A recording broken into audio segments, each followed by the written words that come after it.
شرور أنفسنا ومن سيئات أعمالنا من يهده الله فلا مضل له ومن يضلل فلا هادي له وأشهد أن لا إله إلا الله وحده لا شريك له وأشهد أن محمدًا عبده ورسوله أما بعد فإن خير الحديث كتاب الله وخير الهدي هدي محمد صلى الله عليه وسلم وشر الأمور محدثاتها وكل محدثة بدعة وكل بدعة ضلالة وكل ضلالة في النار فأعوذ بالله السميع العليم من الشيطان الرجيم بسم الله الرحمن الرحيم يا أيها الذين آمنوا اتقوا الله حق تقاته ولا تموتن إلا وأنتم مسلمون يا أيها الناس اتقوا ربكم الذي خلقكم من نفس واحدة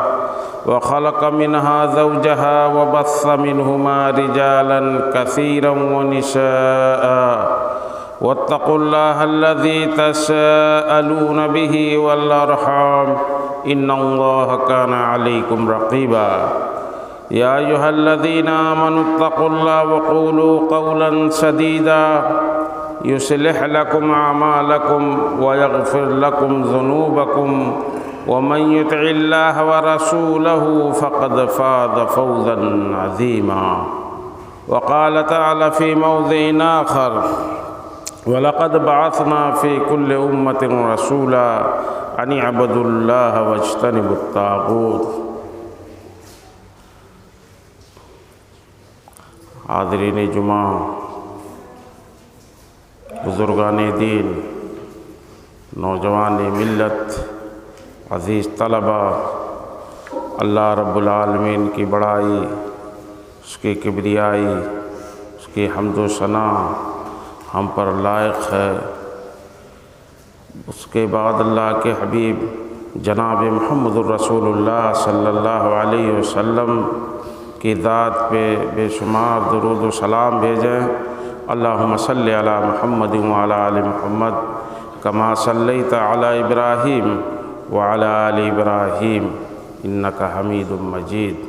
اللہم بارک علی محمد وعلی آل محمد کما بارکت علی ابراہیم وعلی آل ابراہیم انک حمید مجید۔ برادران اسلام، گزشتہ خطبے میں مسجد اقصی، ملک شام، ارض فلسطین کی فضیلتوں کے بارے میں ہم نے جانا تھا۔ پھر بات وہیں سے شروع ہوگی، کچھ اور اس سے متعلق جانیں گے۔ اللہ کے نبی جناب محمد الرسول اللہ صلی اللہ علیہ وسلم سے جب صحابی جلیل ابو ذر رضی اللہ تعالیٰ عنہ نے پوچھا تھا کہ اللہ کے نبی صلی اللہ علیہ وسلم سب سے پہلی مسجد روئے زمین پر کون ہے، تو اللہ کے حبیب جناب محمد رسول اللہ صلی اللہ علیہ وسلم نے فرمایا تھا کہ مسجد الحرام، مسجد الحرام ہے پہلی مسجد روئے زمین پر۔ اور اس کے بعد پھر ابو ذر رضی اللہ تعالیٰ عنہ نے کہا کہ اس کے بعد اللہ کے رسول، تو فرمایا کہ مسجد اقصی۔ تو مسجد اقصی اور اس کے بیچ میں کہا، پھر میں نے پوچھا کہ دونوں کے بیچ میں کتنا فرق ہے، کتنی مدت کا جو ہے فرق ہے، تو اللہ کے نبی صلی اللہ علیہ وسلم نے فرمایا کہ 40 سالوں کا، 40 سالوں کا۔ اب یہ تعمیر، اس بحث میں نہیں جاتا کہ پہلی تعمیر خانہ کعبہ کی فرشتوں نے کیا تھا، آدم علیہ السلام نے کیا تھا، اور بیت المقدس مسجد اقصی کا تعمیر کس نے کیا، فرشتوں نے یا آدم علیہ السلام؟ لیکن جو تعمیر نو ہوئی خانہ کعبہ کی، جس پر حضرت آدم علیہ السلام یا فرشتوں کی تعمیر تھی، اسی بنیاد پر ابراہیم علیہ السلام اور آپ کے بیٹے اسماعیل علیہ السلام نے کی۔ اور ابراہیم علیہ السلام یا آپ کے بیٹوں میں سے کسی نے پھر تعمیر اس کی ہوگی مسجد اقصیٰ کی۔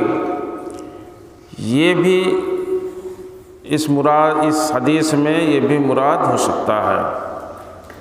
بہرحال دونوں کی تعمیر میں جو فرق تھا وہ 40 سال کا۔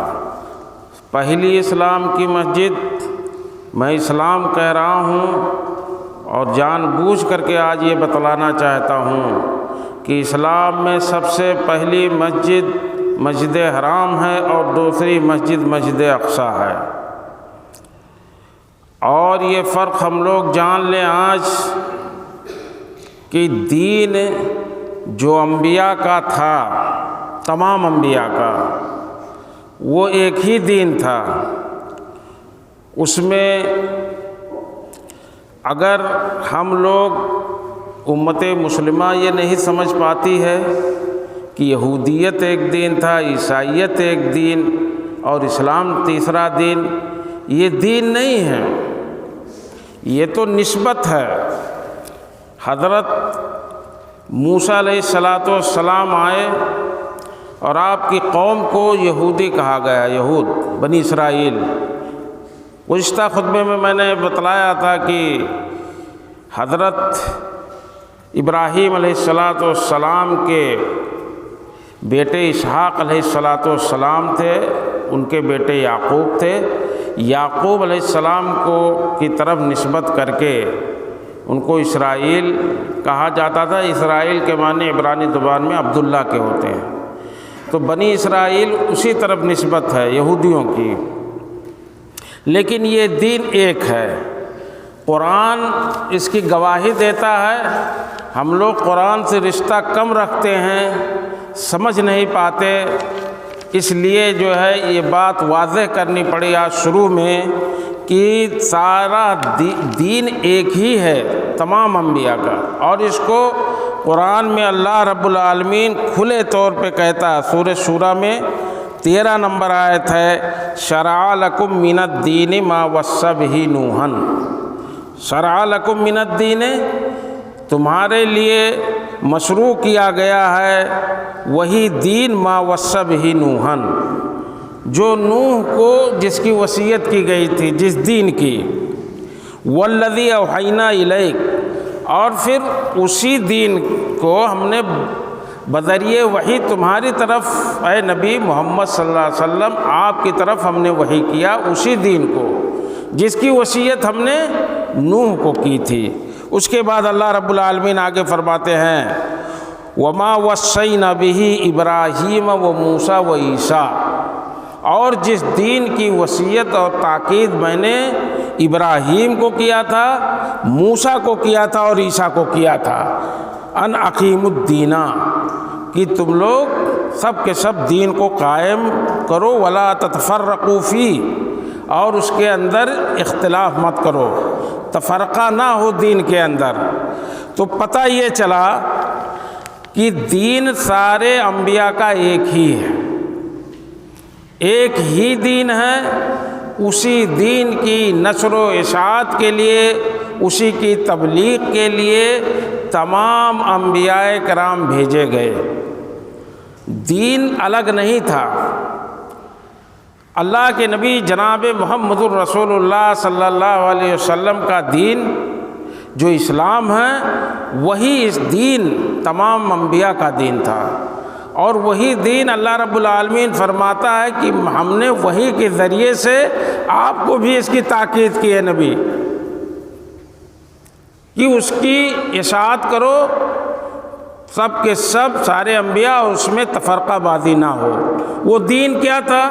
وہ دین اللہ کی عبادت، اللہ اس کے رسول کی اطاعت، اللہ کی عبادت۔ وَلِكُلِّ أُمَّةٍ وَلَقَدْ جَعَلْنَا فِي كُلِّ أُمَّةٍ رَسُولًا أَنِ اعْبُدُوا اللَّهَ وَاجْتَنِبُوا الطَّاغِيتَ۔ شروع میں یہ آیت تلاوت کی گئی ہے کہ ہر امت میں ہم نے نبیوں کو بھیجا اور دین ان کا کیا تھا، دعوت کیا تھی کہ ایک اللہ کی عبادت کرو میرے قوم کے لوگ، وَاجْتَنِبُوا الطَّاغُوتَ، اور اللہ کے سوا کسی کی بھی پوجا جو ہوتی ہے روئے زمین پر، کوئی بھی ہو، شجر ہو، حجر ہو، آسمان ہو، زمین ہو، پرندہ ہو، آگ ہو، پانی ہو، جس کی بھی عبادت کی جائے وہ طاغوت ہے، تو طاغوت کی عبادت سے بچو، یعنی غیر اللہ کی عبادت سے بچو، یہی دین تھا۔ اور نبیوں کی اطاعت کرو، اللہ کی اطاعت کرو، نبیوں کی اطاعت کرو، اللہ کی فرما برداری کرو، نبیوں کی اطاعت کرو، اور نبی کی اطاعت بھی اللہ کی فرما برداری، یہی دین ہے، دین کوئی الگ نہیں۔ اس واسطے آپ دیکھیں گے اور ہم لوگ تمام لوگ جان لیں آج کہ اللہ کے نبی جناب محمد رسول اللہ صلی اللہ علیہ وسلم نے پہلا قبلہ کا کس کو بنایا تھا۔ آج یہ جاننے کی بڑی ضرورت ہے کہ ہمارا پہلا قبلہ مسجد اقصی ہی ہے، وہ مسجد اقصی جو ارض فلسطین پہ ہے۔ 16-17 مہینوں تک اللہ کے نبی جناب محمد الرسول اللہ صلی اللہ علیہ وسلم اس طرف رخ کر کے نماز پڑھتے تھے، مسجد اقصی کی طرف، اور یہ پیغام دینا تھا یہودیوں کو، عیسائیوں کو، بنی اسرائیل کے لوگوں کو کہ یہ دعوت، یہ کوئی الگ سے دعوت نہیں ہے، ہم بھی اسی سلسلے کی آخری کڑی ہیں۔ انا خاتم النبیین لا نبی بعدی، اللہ کے حبیب جناب محمد رسول اللہ صلی اللہ علیہ وسلم نے فرمایا کہ میں نبیوں کے سلسلے کی آخری کڑی ہوں، اب میرے بعد کوئی نبی آنے والا نہیں ہے، اور اسی کو بتلانے کے لیے، یہی میسج دینے کے لیے دوسرے نبیوں کے جو متبعین تھے، جب اللہ کے نبی صلی اللہ علیہ وسلم کی بعثت ہوئی آپ کی، تو اس وقت آپ نے یہی پیغام تو دیا تھا کہ مسجد اقصی ہمارا بھی قبلہ ہے 16-17 مہینوں تک، اسی لیے قبلہ اول کہا جاتا مسجد اقصی کو۔ اللہ کے نبی صلی اللہ علیہ وسلم اس طرف رخ کر کے نماز پڑھتے رہے اور یہ جتلاتے رہے کہ میں کوئی الگ دین لے کر کے نہیں آیا ہوں، ہم انبیاء، اللہ کے نبی صلی اللہ علیہ وسلم حدیثوں میں آتا فرماتے ہیں کہ ہم تو بھائی ہیں، ہمارا منہج، ہمارا دین اور ہمارا مشن ایک ہی ہے، ہم انبیاء بھائی ہیں آپس میں۔ اللہ کے نبی جناب محمد الرسول اللہ صلی اللہ علیہ وسلم مدینہ میں آنے کے بعد یہودیوں کے ساتھ جو عہد کیا تھا، جو عہد و پیمان کیا تھا، وہ بھی یہی پیغام تھا، یہی میسج دینے کی کوشش کر رہے تھے دنیا کو۔ دنیا میں یہود تھے، نصارہ تھے، سب موجود تھے کہ دین وہی ہے اور اسی کی اطاعت اور اسی کی تبلیغ کے لیے ہم آئے ہیں۔ گزشتہ خطبے میں یہ بات آئی تھی کہ جب آمد و رفت کی کمی تھی، لوگ پانی دیکھتے تھے، چراگاہ دیکھتے تھے، زندگی کے آثار دیکھتے تھی قومیں اور لوگ، اور وہاں بس جاتے تھے، تو ان کی ہدایت کے لیے، ان کی سہولت کے لیے اللہ نے فرمایا کہ ہم نے ہر قوم کے لیے ایک نبی بھیجا اور دعوت انہوں نے دیا کہ اللہ کی عبادت کرو، صرف اور صرف وہی معبود برحق ہے، اور کسی کی عبادت مت کرو، کسی کی بھی عبادت مت کرو، اس سے بچو۔ یہ آتے رہے انبیاء، لیکن جب مرکزیت ہونے لگی، لوگ پہاڑوں سے، وادیوں سے نکل کر کے بستیاں بسنے لگیں، تمدن آنے لگا، آمد و رفت کے ذرائع آسان ہونے لگے، تب میں نے بتلایا تھا کہ سمجھ لیجئے کہ ابراہیم علیہ السلام کے زمانے سے، آپ کے دور سے ایک ایسا جو ہے ایک الگ طرح کا سلسلہ شروع ہوا۔ وہ جو 1,25,000 سے زائد انبیاء کرام اور پہلے بہت آئے، ان کی قوموں نے اگر انکار کر دیا تو بڑا عذاب آتا تھا ان پہ، ہلاک کر دیے جاتے تھے۔ قرآن پڑھو، قرآن سے رشتہ جوڑو، اور سورہ انبیاء اور اس طرح کی قرآن میں پڑھو صورتیں جہاں پہلے قوموں کی جو ہے تفسیر بیان کی گئی، ان کی تفصیل، ان کی کہانیاں بیان کی گئی ہیں، آپ جانو گے کہ اللہ فرماتا ہے کہ ہم نے ایسا ہلاک کیا جب انہوں نے انکار کیا ان قوموں نے جن میں نبیوں کو بھیجا تھا کہ ان کے گھروں کے صرف آثار بچے، گھر کے آثار بچتے تھے، کھنڈر بچتے تھے اور کچھ نہیں بچتا تھا، سب کے سب ہلاک کر دیے جاتے تھے۔ وہی لوگ نجات پاتے تھے جو ایمان لاتے تھے اور بات مان لیتے تھے نبیوں کا۔ پھر ابراہیم علیہ السلام کا زمانہ آیا، عراق کے اندر آپ نے جب دعوت و تبلیغ کا سلسلہ شروع کیا، نمرود سے پالا پڑا، گھر میں بغاوت ہوئی، باپ نہیں مان رہا تھا، قوم کے لوگ نہیں مان رہے تھے، بادشاہ بھی آپ کی دشمنی پہ اتر آیا، آگ جلوایا، منجنیق سے مشورہ ہوا کہ اس کو پھینک دیا جائے، اسی آگ میں جل جائے، اللہ نے بچایا۔ تو اللہ رب العالمین اس کا بھی نقشہ کھینچتا ہے قرآن مجید کے اندر کہ وَنَجَّيْنَاهُ لُوطًا إِلَى الْأَرْضِ الَّتِي بَارَكْنَا فِيهَا لِلْعَالَمِينَ، ہم نے ان کو یعنی ابراہیم علیہ السلام کو نجات دلایا، بچایا، اور لوط آپ کے بھتیجے کو، ابراہیم علیہ السلام کے بھتیجے تھے لوط علیہ السلام، یہ بھی نبی تھے، تو اور پھر کہاں بھیجا؟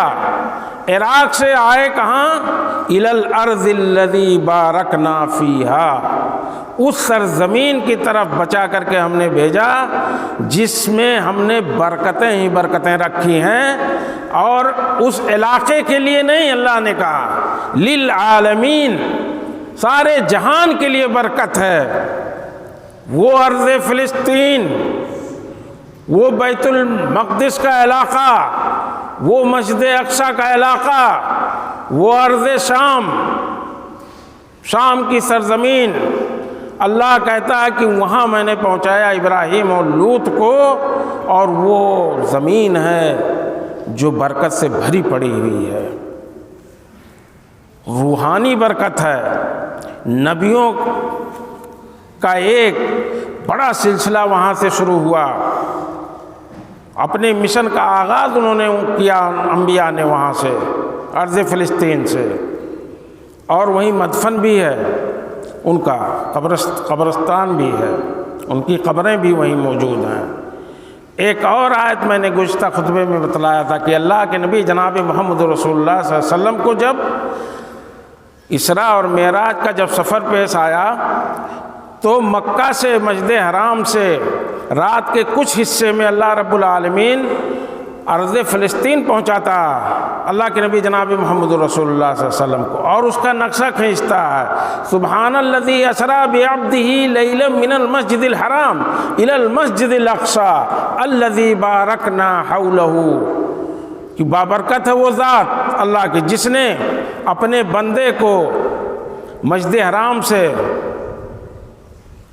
حرام سے رات کے کچھ حصے میں، پوری رات بھی نہیں لگی، اور پھر مسجد اقصی پہنچایا، الذی بارکنا حولہ۔ کہنے کا مطلب یہ ہے کہ اس آیت میں اللہ نے فرمایا کہ الذی بارکنا حولہ، یہاں بھی برکت کا ذکر کرتا ہے کہ جس کے ارد گرد ہم نے برکت ہی برکت رکھی ہے۔ تو اس سرزمین کی یہ تاریخ رہی کہ ابراہیم علیہ السلام وہاں پہنچے، ابراہیم علیہ السلام کی ایک اولاد اسحاق علیہ السلام وہاں کے ذمہ دار ہوئے، متولی ہوئے۔ اس سے پہلے کی تاریخ چھوڑ دیجیے، حضرت داؤد علیہ السلام نے بنایا مسجد اقصی کو، سلیمان علیہ السلام نے مکمل کیا، حضرت داؤد نے بنایا، سبوں نے اپنا کردار وہاں ادا کیا ہے۔ لیکن پہلے میں بتلا رہا ہوں کہ حضرت ابراہیم علیہ السلام جب عراق سے وہاں پہنچے تو آپ کے ایک بیٹے اسحاق علیہ السلام اور آپ کی نسل کے جتنے نبی ہوئے وہ وہیں ان کا ان کی جگہ وہی تھی، نبیوں کی سرزمین فلسطین کو اسی لیے کہا جاتا ہے۔ تو اس دور میں ابراہیم علیہ السلام کے زمانے میں دو مرکزی حیثیت کے مقدس مقامات بنے، ایک ارض فلسطین اور دوسرا جو ہے مکہ۔ مکہ کی تولیت، مکہ کی ذمہ داری آپ کے دوسرے بیٹے اسماعیل علیہ السلام نے سنبھالی، اور وہاں کی ذمہ داری حضرت اسحاق علیہ السلام نے فلسطین کی۔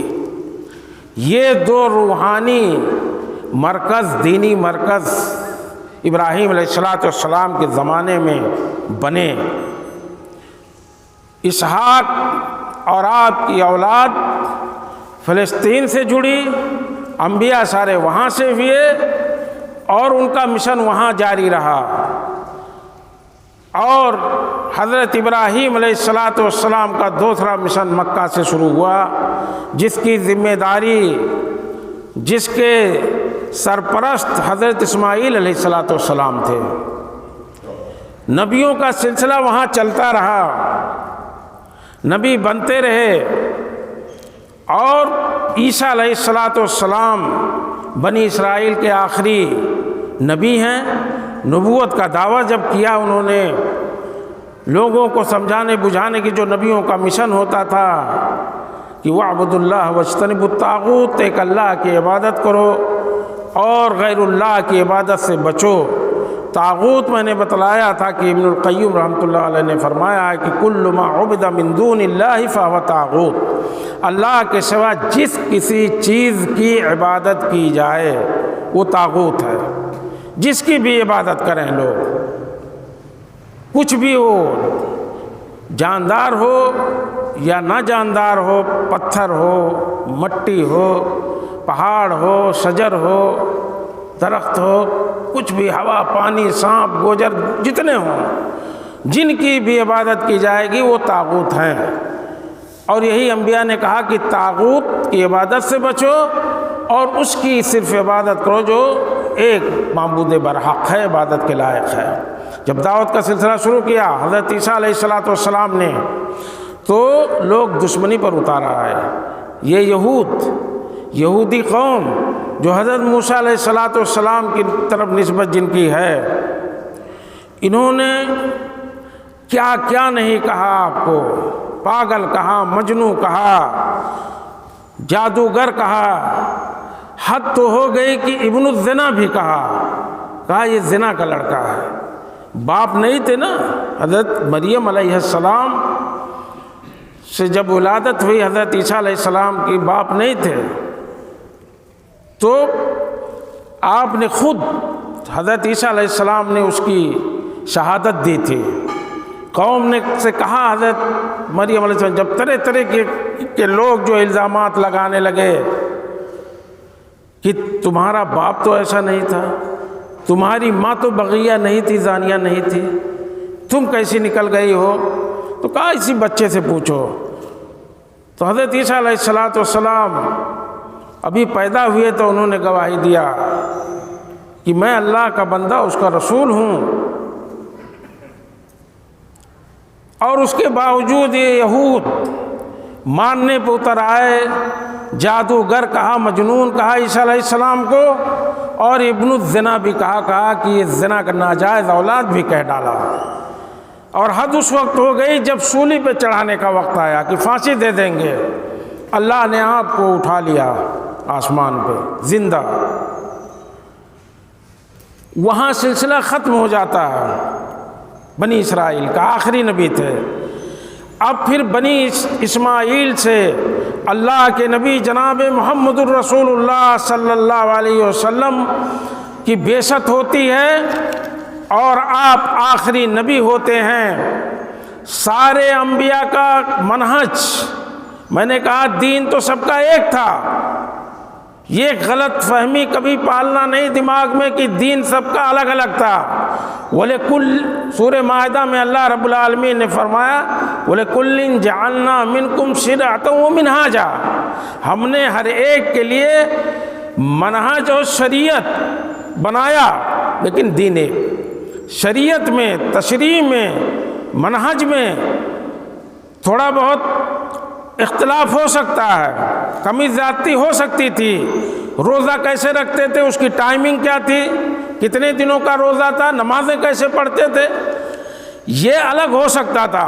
اسے تشریع کا شریعت کہا جاتا ہے، منہاج کہا جاتا ہے۔ اللہ نے اسی کو فرمایا سورہ مائدہ میں، وَلِكُلٍّ جَعَلْنَا مِنْكُمْ شِرْعَةً وَمِنْهَاجًا، ہم نے الگ الگ منہج اور طریقہ چلنے کا راستہ تو بنایا ہے ہر ایک کے لیے، لیکن دین، یہ غلط فہمی مت ہو کبھی، دین وہی تھا۔ ابھی آیت پڑھ کر کے بتلائی گئی کہ نوح کا دین اللہ نے فرمایا موسیٰ کا، عیسیٰ کا، ابراہیم کا وہی تھا، اسی پر لگے رہو، اسی کی دعوت دو لوگوں کو، اور اس میں اختلاف مت کرو، تفرقہ بازی مت کرو۔ وہ دین یہی تھا، اللہ کی توحید کی طرف لوگوں کو بلاؤ، شرک سے روکو، اللہ کی فرما برداری کی طرف بلاؤ، نبیوں کی اطاعت کی طرف بلاؤ۔ دین تو یہی ہے، دین اسلام، یہ کوئی نیا دین نہیں ہے۔ اور پھر اسی دین اسلام کی اشاعت کے لیے، تبلیغ کے لیے اللہ کے نبی جناب محمد رسول اللہ صلی اللہ علیہ وسلم کی بعثت ہوتی ہے۔ اللہ کے نبی صلی اللہ علیہ وسلم کی بعثت ہوئی، آخری نبی، وہاں بنو اسحاق یعنی اسحاق علیہ السلام اور آپ کی نسل چل رہی تھی ارض فلسطین پہ، اور مکہ میں جو مرکز بنا تھا دینی اور روحانی، وہاں کی سرپرستی حضرت اسماعیل کی تھی۔ اسماعیل علیہ السلام کی نسل سے اللہ کے حبیب جناب محمد رسول اللہ صلی اللہ علیہ وسلم مبعوث کیے گئے۔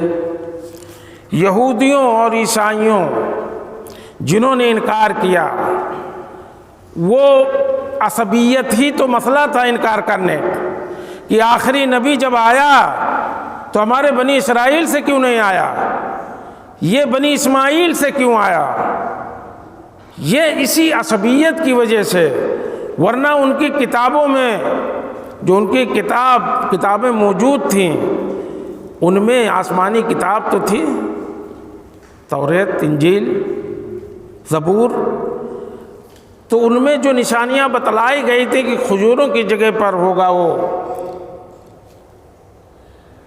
مکے کی صراحت کی گئی تھی کہ وہاں سے ظہور ہوگا آخری نبی کا، لیکن امید پال کے یہ لوگ بیٹھے تھے کہ ہو نہ ہو بنی اسرائیل سے آخری نبی آئے گا، بنی اسرائیل سے ہوتا تو شاید استقبال کرتے، لیکن عصبیت، جاہلیت کہ بنی اسماعیل سے یہ نبی آیا آخری۔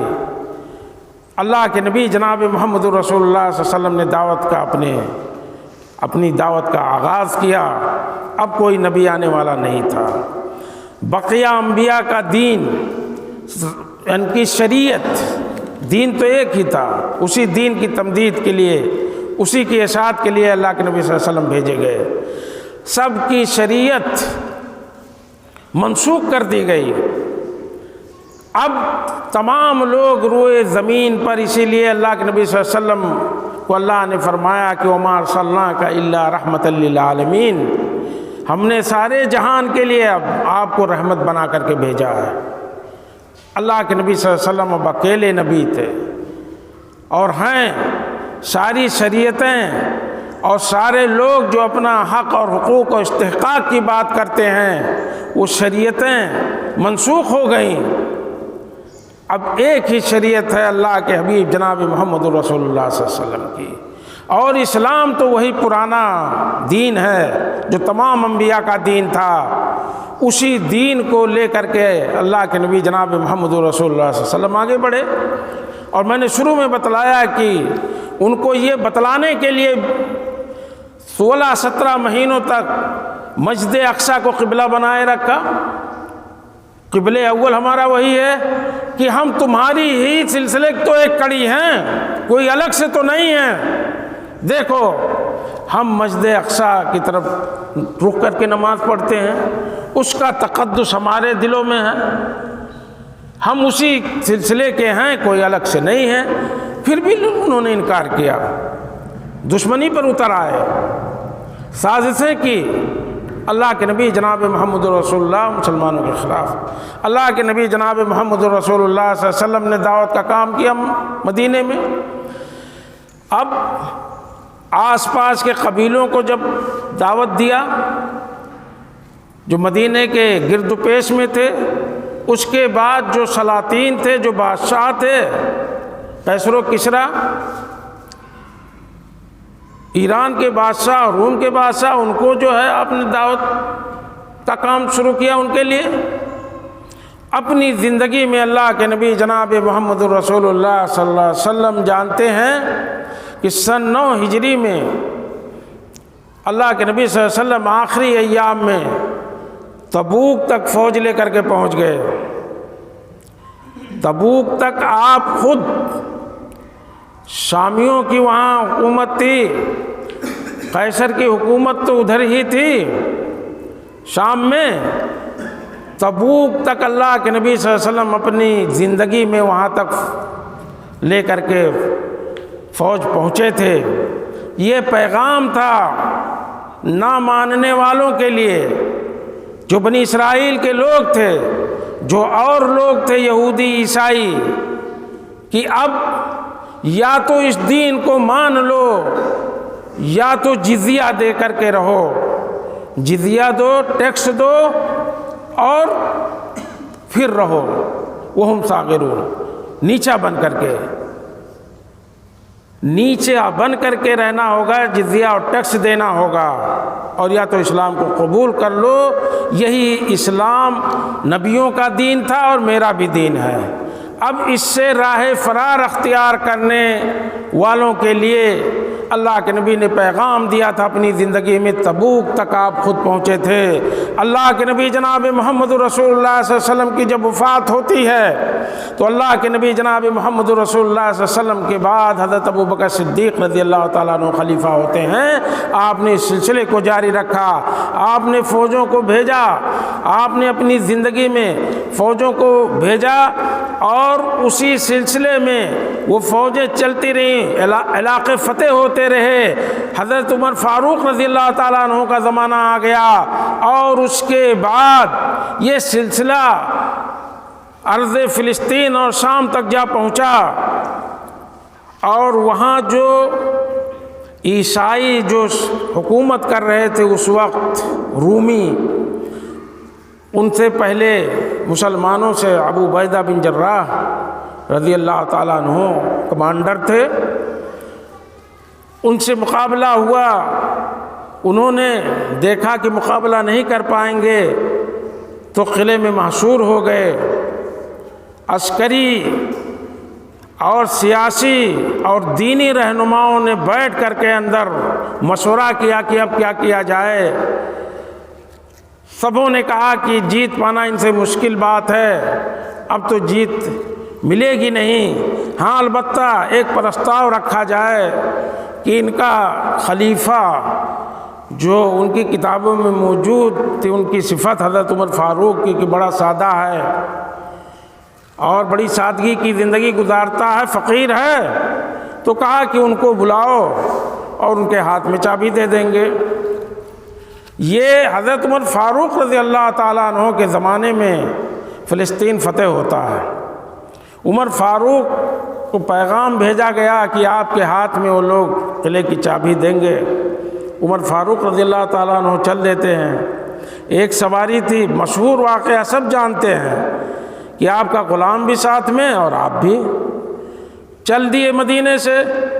اور ایک بار غلام سوار ہوتا تھا، جب آپ کی باری آتی تھی تو غلام نیچے آتا تھا، وہ نکیل پکڑ کے لے کے اونٹ کا چلتا تھا سواری، اور آپ سوار ہوتے تھے۔ اتفاق ایسا ہوا کہ جب وہاں پہنچے تو غلام کی باری آ گئی۔ عمر فاروق نے کہا کہ سوار ہو، کہا کہ امیر المومنین یہ گستاخی کیسے ہوگی؟ یہ مہذب لوگ آپ کا انتظار کر رہے ہیں کہ مسلمانوں کا بادشاہ اور خلیفہ آئے گا، اتنی بڑی جو ہے آبادی اور اتنے بڑے رقبے پر حکومت کرنے والا مسلمانوں کا بادشاہ آ رہا ہے، وہ آپ کو اس شکل میں دیکھنا چاہتے ہیں، میں نہیں سوار ہو سکتا۔ لیکن عمر فاروق نے کہا کہ نہیں، باری تمہاری ہے، تمہیں سوار ہونا ہوگا۔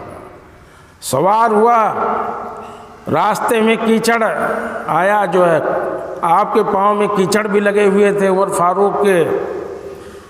جب قلعے کے قریب پہنچتے ہیں، ابو عبیدہ بن جراح پہلے بھاگتے ہوئے آئے، کہا کہ یہ لوگ امیر المومنین تھوڑا سا ثقافت والے لوگ ہیں، یہ ہم جیسے ان عربوں کی طرح سے نہیں ہیں جزیرۃ العرب کے، آپ کو کے لیے ایک کپڑا ہے، اچھا سا کپڑا پہن لیں اور تھوڑا سا ٹھیک ٹھاک دکھیں ان کے سامنے، آپ سے معاہدہ ہوگا، آپ کے ساتھ وہ شرطیں رکھیں گے، لکھا پڑھی ہوگی، تو کم از کم مسلمانوں کا بادشاہ آپ کہ آج نام سے دنیا کانپتے، یورپ میں زلزلہ آ رہا ہے، یورپ تک کے لوگ گھبرائے ہوئے ہیں، عمر فاروق کے نام سے بدل لیجئے۔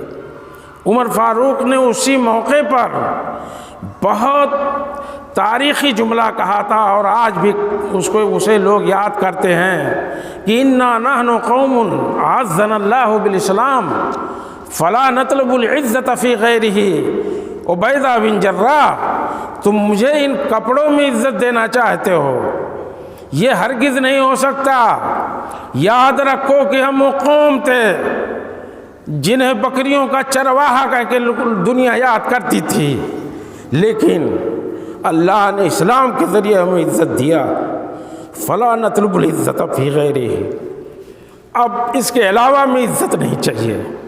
عزت ڈھونڈیں گے تو اسلام میں۔ اسی حالت میں پہنچتے ہیں، جھانک جھانک کر کے دیکھ رہے تھے پادری، ان کے جو عالم دین تھے عیسائیوں کے، قلعے کے اوپر سے جھانک کے دیکھ رہے تھے پھٹے حالت میں، اور اس کے بعد پاؤں میں کیچڑ لگا ہوگا۔ انہوں نے پڑھا تھا کہ جب آئے گا فتح کرنے اور چابی لینے، اس کے پاؤں میں کیچڑ بھی لگے ہیں۔ دو نشانیاں پا گئے، سادگی، نیچے چل رہا ہے، غلام اوپر ہے، اور پاؤں میں کیچڑ لگے ہیں۔ آئے، بات چیت ہونے لگی، رکھ دیا جو ہے چابی، اور چابی رکھنے کے بعد باتیں ہوئی، کئی معاہدے ہوئے۔ اس کے بعد میں کہا کہ 2 نشانیاں آپ کی مل گئیں، لیکن ایک نشانی آپ کی ملی نہیں، ہماری کتابوں میں ہے کہ اس کے کپڑے پر کئی پابند ہوں گے، کئی پابند لگے ہوں گے، اور اس پابند کو دیکھ نہیں رہے تھے کیونکہ ردا اوڑھے ہوئے تھے، چادر اوڑھے ہوئے تھے حضرت عمر فاروق اوپر سے۔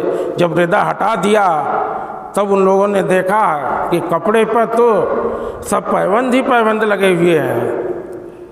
یہ عمر فاروق تھے، انہی یہودیوں نے ان کی عسکری قیادت اور ان کی سیاسی قیادت اور ان کے پادریوں نے یہ شرط رکھا عمر فاروق کے سامنے کہ یہودیوں کا داخلہ منع ہے اور منع رہنا چاہیے، آپ ان کے لیے کبھی اس سرزمین کو الاؤ نہیں کریں گے، اس کی اجازت نہیں دیں گے۔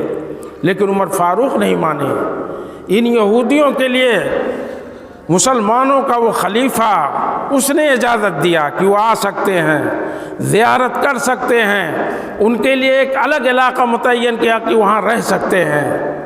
یہ مسلمانوں کی دین تھی۔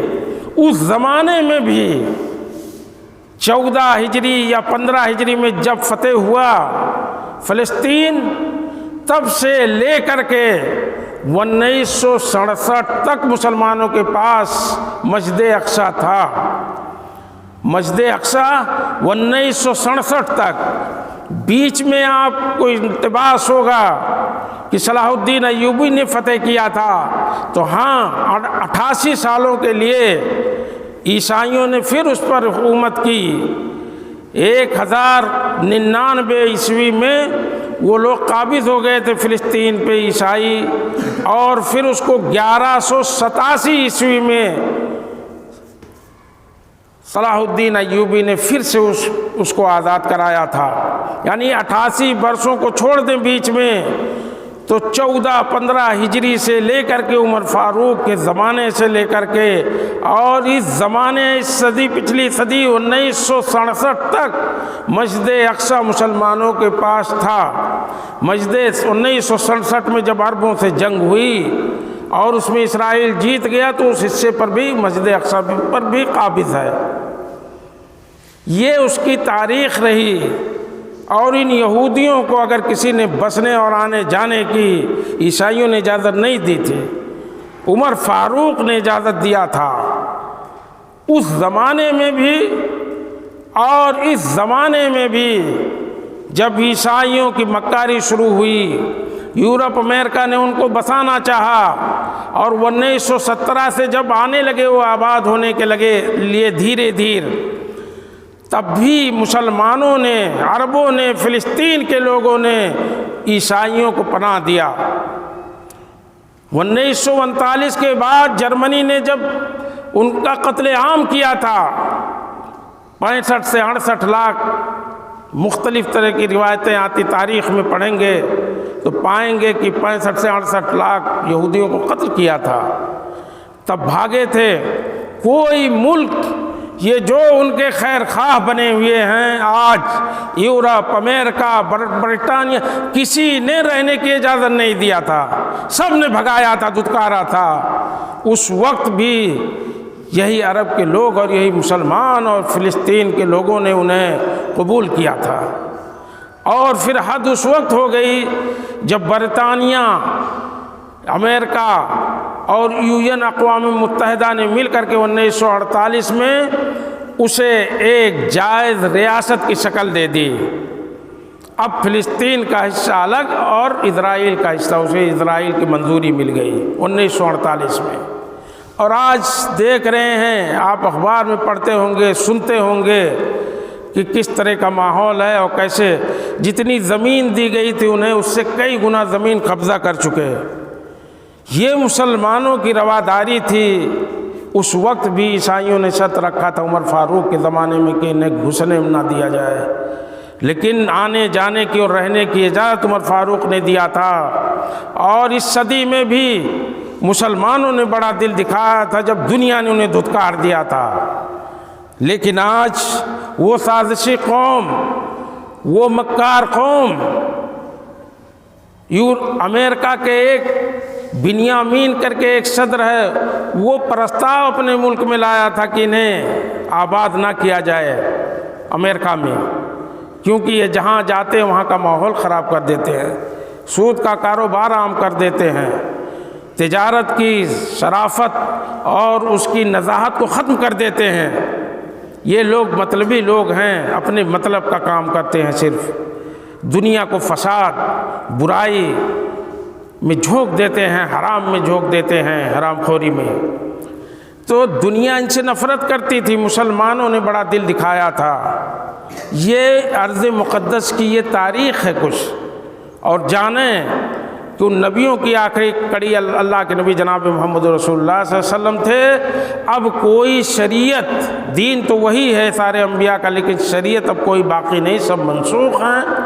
سارے کا سارا حق اسلام کا، مسلمانوں کا ہے اور اس امت کا ہے۔ اللہ سے دعا کریں گے کہ الہ العالمین ہم تمام لوگوں کو ہدایت دے، توفیق دے کہ ہم اپنی تاریخ کو جانیں اور اپنے مظلوم بھائیوں کو، فلسطینیوں کو بھی یاد رکھیں۔ جو ہم کر سکتے ہیں ان کے لیے دعائیں کریں، زیادہ سے زیادہ راتوں میں، تہجد کی نمازوں میں اور فرض نمازوں کے بعد جتنا ہو سکے ان کے لیے دعائیں کریں، اسلام کے غلبے کے لیے دعائیں کریں، اسلام کی سربلندی کے لیے ہم دعائیں کریں، اور وہاں کے بے گناہ اور بے قصور جو مارے جا رہے ہیں، عورتیں، بچے، مریض، بزرگ، بے گناہ لوگ، اللہ رب العالمین سے دعا کریں کہ اللہ ان کی حفاظت کرے۔ الہ العالمین ہم مجبور ہیں، تو مجبور نہیں ہے، اللہ تعالیٰ تو ان کی حفاظت فرما، اپنی خاص رحمت سے ان کے لیے مدد فرما اور اللہ ہمیں بھی توفیق طاقت دے کہ جو ہم کر سکیں ان کے لیے کریں، اور ہمیں دعاؤں کی توفیق و طاقت عطا فرمائے۔ ہم دعاؤں میں بڑے قصوردار ہیں، ہم اپنے دل پہ ہاتھ رکھ کے سوچیں اور یاد کریں کہ ہم کب کب ان کے لیے دعائیں کرتے ہیں، کیا کبھی ان کی یاد آتی ہے؟ اللہ کے نبی جناب محمد رسول اللہ صلی اللہ علیہ وسلم نے فرمایا کہ المؤمن للمؤمن کالبنیان یشد بعضہ بعضا، مومن کے لیے ایک گھر کی طرح سے ہے، ایک عمارت کی طرح ہے، جیسے ایک اینٹا دوسرے اینٹے کو تقویت دیتا ہے، طاقت دیتا ہے، مضبوطی دیتا ہے، اسی طرح سے ایک مسلمان دوسرے مسلمان کو طاقت دیتا ہے۔ تو ہم بھائی ہیں آپس میں تمام مسلمان، اور ایک عمارت کی طرح سے مومنین کی اللہ کے نبی جناب محمد رسول اللہ صلی اللہ علیہ وسلم نے تعریف کی ہے اور تعارف کرایا ہے۔ اذ اشتکا منہ عضو تداعی لہ سائر الجسد بالسہر والحمى، ایک جسم کی مثال دیا کہ جسم کے ایک حصے میں انگلی میں اگر ناخن میں کچھ ہو جائے تو پورا جسم اس درد کو محسوس کرتا ہے، اسی طرح سے مسلمانوں کی مثال ہے۔ ہم ان کے لیے زیادہ سے زیادہ دعائیں کریں، اللہ ہمیں اس کی توفیق و طاقت عطا فرمائے۔ وآخر دعوانا الحمدللہ رب العالمین، وصلی اللہ علی نبینا محمد۔ بارک اللہ لی ولکم فی القرآن العظیم، ونفعنی وإیاکم بالآیات والذکر الحکیم، انہ تعالی جواد کریم ملک بر رؤوف الرحیم۔